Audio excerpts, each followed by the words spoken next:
ইমাম ভাতার পর এবার সমবায় আইন। কলকাতা হাইকোর্টে রাজ্য সরকারের অস্বস্তি অব্যাহত। ফের একবার অবৈধ এবং অসাংবিধানিক বলে রাজ্য সমবায় আইন খারিজ করল কলকাতা হাইকোর্ট। রাজ্যের সমবায় ব্যবস্থাকে জোরদার করতে 1983 সালে বাম সরকার সমবায় আইন তৈরি করে।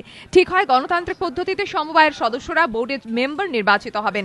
বোর্ডের মেয়াদ হবে 3 বছর। 2006 সালে বাম সরকার আইনে সংশোধন আনে। বোর্ডের মেয়াদ 3 বছর থেকে বাড়িয়ে 5 বছর করা হয়। 2011 22 ডিসেম্বর কেন্দ্র সংবিধান সংশোধন করে সমবায় আইন তৈরি করে। সেই আইনে বলা হয় বোর্ডের মেয়াদ হবে 5 বছর। কিন্তু তৃণমূল ক্ষমতায় এসে 2012 সালে 30 জানুয়ারি সমবায় আইন ফের সংশোধন করে। ঠিক হয় 5 বছর নয়, বোর্ডের মেয়াদ হবে 3 বছরই। যেহেতু একই বিষয়ে কেন্দ্রীয় আইন থাকলে রাজ্য কোনো সংঘাতপূর্ণ আইন তৈরি করতে পারে না, এই যুক্তিতে গত 17 অক্টোবর বিচারপতি বিশ্বনাথ সমদ্দার সমবায় আইন অসাংবিধানিক ও অবৈধ বলে খারিজ করে দেন। কিন্তু রাজ্যের কয়েকটি সমবায় ফের বিচারপতি বিশ্বনাথ সমদ্দারের দ্বারস্থ হয়। তারা অভিযোগ করে আদালতকে এড়িয়ে সিদ্ধান্ত বজায় রাখার জন্য প্রথমে অর্ডিন্যান্স ও পরে সংশোধনের মোড়কে বিধানসভায় একই বিল পাশ হয়। একেও অসাংবিধানিক ঘোষণা করা হোক।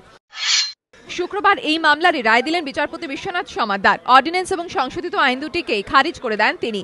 West Bengal cooperative societies amendment and revalidation act 2013 এর যে পার্টে এই রাজ্য সরকার সমস্ত সমবায় সমিতির টেনিওর মেয়াদকাল 5 বছর থেকে 36 মাস করে দিয়েছে, সেই পার্টটাকে অসাংবিধানিক বলে ডিক্লেয়ার করে দিয়েছে। এদিকে আদালতের রায়কে স্বাগত জানিয়েছে রাজ্যের বিভিন্ন সমবায়। আমরা যার জন্য লড়াই করছিলাম, গণতন্ত্র সমবায় পশ্চিমবঙ্গে প্রতিষ্ঠিত হলো। রায়ের উপর স্থগিতাদেশ চেয়ে এদিন আবেদন করেন অ্যাডভোকেট জেনারেল বিমল চট্টোপাধ্যায়। আদালত অবশ্য তা খারিজ করে দেয়। ধ্রুবজ্যোতি প্রামাণিকের রিপোর্ট, এবিপি আনন্দ, কলকাতা।